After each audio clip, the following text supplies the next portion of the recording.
Hi అండి, welcome to our YouTube channel. ఇది వచ్చేసి ఫ్రైడే రోజు పెంచలకొండలో కళ్యాణం జరిగే రోజు. నైట్ అంతా గాలి దోలలేదు. తర్వాత ఒకటి నుంచి అయితే గాలి వ్యూస్తంగా దోలింది. అంతా మట్టి అంతా మనుషుల మీదనే ఉంది.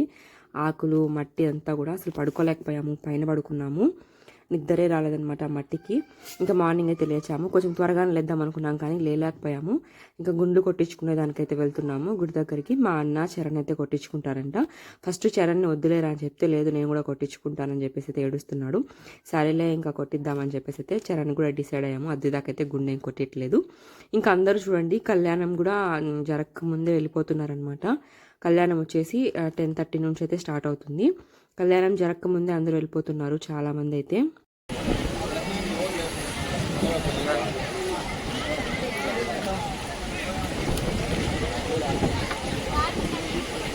ఇదంతా జనాభి రాత్రి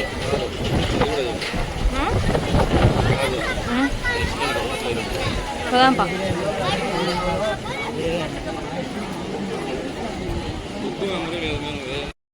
ఇప్పుడైతే దర్శనానికి వెళ్ళే వాళ్ళు చాలా తక్కువ మంది అయితే ఉన్నారు. ఇంకా మేము గుండ్లు కొట్టించుకొని స్నానం చేసి వెళ్ళేలోపు అయితే జనాలు అయితే ఎక్కువైపోతారు. ఇక్కడ వచ్చేసి పొంగళ్ళు అయితే పెట్టుకుంటున్నారు. అంటే పొంగళ్ళు చేసుకొని ఇక్కడ నుంచి తీసుకొని వెళ్ళి దేవుని దగ్గర అయితే పళ్ళెం వేసుకుంటారు చాలా మంది. పుట్టి వెంటికలు తీసుకున్నప్పుడు చరణ్ అది పుట్టి వెంటికలు తీసినప్పుడు కూడా మేము ఇక్కడే పొంగల్ చేసి స్వామివారి దగ్గర ఒక్క బుద్ధి అయితే చెల్లించాము. ఇంకా తిన్నాలి కాబట్టి చాలా మంది పొంగల్ కూడా చేసుకుంటూ ఉంటారు. ఇక్కడ చూడండి ఎంతమంది అయితే ఉన్నారు. వాష్రూమ్ దగ్గర అయితే చాలా మంది అయితే ఉన్నారు. ఇంతమంది జనాలకి వాటర్ అయితే అస్సలు సరిపోలేదు. చాలామంది కోనేట్లో మునుగుతున్నారే కానీ చాలా గలీజ్ చేసేసారు కోనేట్లో కూడా. ఇంకా వచ్చేసి గుండు కొట్టించుకునేదానికి టికెట్ అయితే తీసుకోవాలి కదా. ఇంకా మా అత్త కూడా నేను కూడా కొట్టించుకుంటాను గుండు అనేసి అనింది. ఇంకా ఆమె కూడా టికెట్ అయితే తీసుకొని గుండు కొట్టించుకునేదానికి రెడీ అవుతుంది. మా ఇంట్లో గుండ్లు అంటే చాలు అస్సలు కంగారు పడకుండా భలే కొట్టించుకుంటారు అనమాట. చాలామంది పెంచలకొండకు వెళ్ళినా తిరుమలకు వెళ్ళినా గుండు కొట్టించుకోకుండానే వస్తారు. ప్రతిసారి కొట్టించుకోవాలని ఏం లేదు, కానీ వీళ్ళకి భలే సరదా అనమాట గుండు కొట్టించుకోవడము. చరణ్ చూడండి రెడీ అయిపోయాడు. గుండు వద్దులేరా అంటే అసలు ఏం లేదు. ఇంకా సరేలే వాడు ఇష్టపడిన తర్వాత మనకి ఎందుకులే అని చెప్పేసి మేమైతే కొట్టిస్తున్నాము. చరణ్కి వచ్చేసి 5 సార్లు అనమాట ఈ గుండుతో కలిపి 5 సార్లు అయితే గుండు కొట్టించుకున్నాడు. ఇంకా మా అత్త పిలకలు చూడండి భలే ఉన్నాయి. పిలకలు అయితే వేసారు గుండు కొట్టేదానికి. ఇంకా చరణ్కి అయిపోయిన తర్వాత అయితే కొట్టించుకుందామని చెప్పేసి ఆమె వెయిట్ చేస్తూ ఉంది. ఇంకా అద్విత వచ్చేసి ఇక్కడ లేదు, నేను అద్విత అయితే బయట ఉన్నాము. ఇంకా అద్విత ఇంకా ఫాస్ట్గా రెడీ అయిపోయాము. జడ కూడా వేసుకోలేదు. మళ్ళీ దర్శనానికి లేట్ అయిపోతుంది. ఇంకా క్యూలో ఉండాలంటే పిల్లలు ఉన్నారు కాబట్టి తొందరగా వచ్చేసాము. ఎలాగో లేట్ అయిపోయింది. 1 గంటలో అయితే దర్శనం అయితే అయిపోయింది. ఇంకా అద్విత డ్రెస్ వచ్చేసి నేనే స్టిచ్చింగ్ చేసి ఇలా పెయింట్ అయితే కింద లెహంగా కొల్లమ్మ పెయింట్ వేసి నేను పైన వచ్చేసి నేను వేసాను కోలం డిజైన్ అయితే. ఇంక ఇక్కడ వచ్చేసి ఆ సత్రం దగ్గర దర్శనం చేసుకొని వచ్చాము. ఇంకా కూర్చొని ఇక్కడ తింటున్నాము. తినేసి ఇంకా కళ్యాణం జరిగే దగ్గరికి వెళ్దామని చెప్పేసి చరణ్ అయితే మీ అందరికీ హాయ్ చెప్తున్నాడు. చెప్పు, నువ్వు చెప్పు. చెప్పు.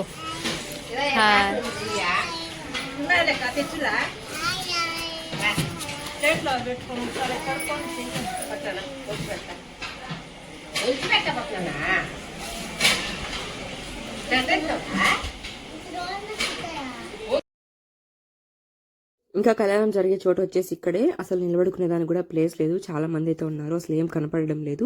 కొద్దిసేపు మాత్రమే ఉండి వీడియో అయితే తీసుకున్నాము.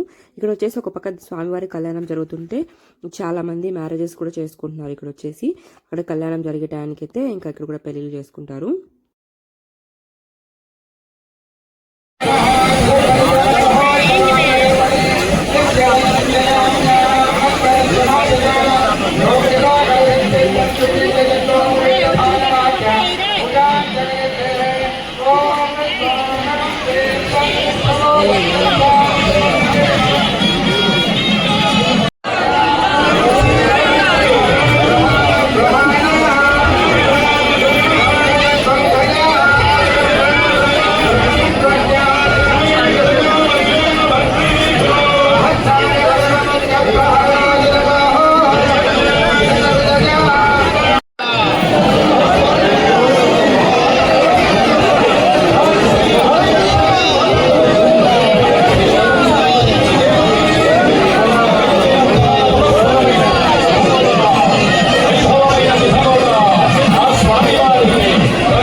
వచ్చి రావండి అని 4 గతాలు పంపిస్తున్నారు.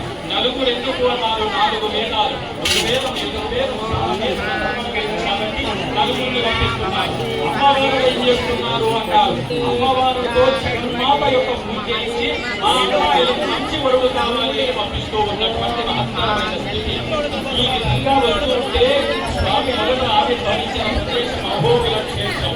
ఆ అహోబిల నుంచి మన మధ్యన క్షేత్రానికి మహా ఉగ్రమైన రూపంగా ఇంకా ఎవరున్నారో ఇలాంటి దుర్మార్గులు బయలుదేరుతుంటే ఆ గుర్తులకి వారు నాట్యం చేస్తున్న దుర్వేది యొక్క అంశ ఆ ప్రవేశంలోని స్వామిగా మారారు. అంచేత ఆ రకంగా ఉంటే వీళ్ళతో ఇక్కడ పూజ చేస్తారు. అమ్మాయి ఎవరో తెలుస్తుంది, అయ్యవారు వచ్చారా, అయ్యవారు ఎవరో తెలుసుకుంటే అమ్మవారు వచ్చారా అని సందేహం కలుగుతూ ఉంటుంది. ఇప్పటి వాస్తవానికి అర్థం కావాలి అంటే మా ఎమ్మెల్యే కొద్దిసేపు కళ్యాణం చూసేసి ఇంకా బయటకైతే వచ్చేసిన తర్వాత స్క్రీన్స్ మీద అయితే కళ్యాణం వచ్చేటట్లుగా అయితే ఏర్పాటు చేశారు. అంతే బయట ఉన్న వాళ్ళు కూడా చూస్తారని చెప్పేసి స్క్రీన్స్ అయితే ఒక 2 స్క్రీన్స్ అయితే ఏర్పాటు చేసినట్టున్నారు. ఇక కళ్యాణం అయితే చాలా బాగా జరిగింది. కళ్యాణం అయితే అయిపోయేంత వరకు అయితే ఏం ఉండలేదు. ఇక్కడ ఒక పక్క కళ్యాణం జరుగుతుంటే ఒక పక్క అయితే అందరూ వెళ్ళిపోతున్నారు ఇళ్ళకి.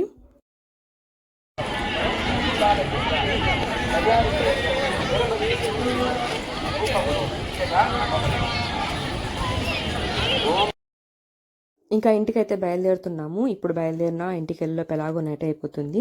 అందుకని చెప్పేసి కొంచెం ముందుగానే వెళ్ళాము. ఇంకా కళ్యాణం అయితే కంప్లీట్ కాలేదు, మేమైతే వెళ్తున్నాము.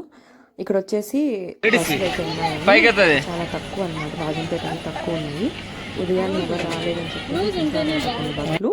ఇంకా అద్దితాకైతే టోపీ కావాలని చెప్పి టోపీ తీసుకున్నాము. తర్వాత రాజరాజేశ్వరమ్మ గుడి దగ్గరికి అయితే వెళ్ళాము. ఇక్కడ కూడా ఇంకా అమ్మవారి దర్శనం చేసుకొని వెళ్దాంలే అని చెప్పేసి. ఎండ అయితే చాలా విపరీతంగా ఉంది. ఇక్కడ చూడండి బండలు వేడి కూడా మనకే వస్తుంది అనమాట నడుచుకుంటూ వెళ్తుంటే, అంత సెగ అయితే ఉంది. ఇంకా రాజరాజేశ్వరమ్మ టెంపుల్ ఆల్రెడీ పూర్తి వీడియో మన ఛానల్లో ఎన్నోసార్లు అయితే అప్లోడ్ చేశాను. అందుకని చెప్పేసి ఎక్కువ వీడియో అయితే ఏం తీయలేదు, కొద్దిగా అయితే తీసాను. చెట్ల కింద అయితే ఎక్కడ చూసినా జనాలే చల్లగా బాగా కూర్చొని ఉన్నారు. ఇంక ఇక్కడ వచ్చేసి భోజనాలు కూడా పెడుతున్నారు. ఇక్కడ కూర్చోబెట్టి పద్ధతిగా భోజనాలు అయితే పెడుతున్నారు. మా అన్న వచ్చేసి ముందు తినలేదు, అందుకని చెప్పేసి ఇక్కడైతే తిందామైతే అనుకుంటున్నాడు.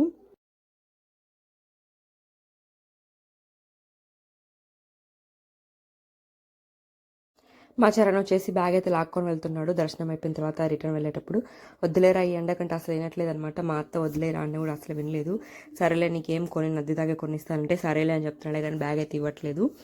ఇంకా ఒక 5 నిమిషాలన్నా కూర్చుందామంటే అసలు కూర్చునే దానికి కూడా ఓపిక లేదనమాట ఈ ఎండకి. ఇంక ఇక్కడైతే మా అన్న, మా అత్త, ఇంకా మా వదిన వాళ్ళ తమ్ముడైతే భోజనం చేస్తున్నారు. వాళ్ళు మార్నింగ్ తినలేదు. ఇంక ఇప్పుడు కూడా తినకంటే ఇబ్బంది పడతారు, ఇంకా వెళ్ళేలోపు ఎలాగో నైట్ అయిపోతుందని చెప్పేసి ఇక్కడే కూర్చొని తింటున్నారు. ఇక్కడ కూర్చోబట్టి అయితే భోజనాలు అయితే పెడుతున్నారు పద్ధతిగా. ఇంకా వీళ్ళు తింటూ ఉంటే ఇక్కడ మేమైతే కూర్చొని ఉన్నాము. టెంట్ అయితే వేశారనమాట, కొంచెం చల్లగానే ఉంది. ఇంకా మా సామాన్లన్నీ ఇక్కడ పెట్టుకొని అయితే కూర్చున్నాము. ఇంకా చరణ్, అద్దిత కూడా ఇంక ఇక్కడే కూర్చొని ఉన్నారు. ఇంక ఇక్కడ నుంచి అయితే బస్ స్టాండ్కి వెళ్ళి బస్ ఎక్కి ఇంకా వెళ్ళిపోవాలి. రాజంపేటవి కొంచెం తక్కువే ఉన్నాయంట బస్సులు, వచ్చేటప్పుడు మాత్రం చాలా ఉన్నాయి. ఇంకా బస్ ఎక్కి దాంట్లో సీటు పెట్టి వెళ్ళాలంటే ఒక చిన్న యుద్ధమే జరిగింది మాకైతే. ఎలాగోలా ఇంటికైతే వచ్చేసాము. ఇదే అనమాట పెన్సిల్ తిన్నాలా.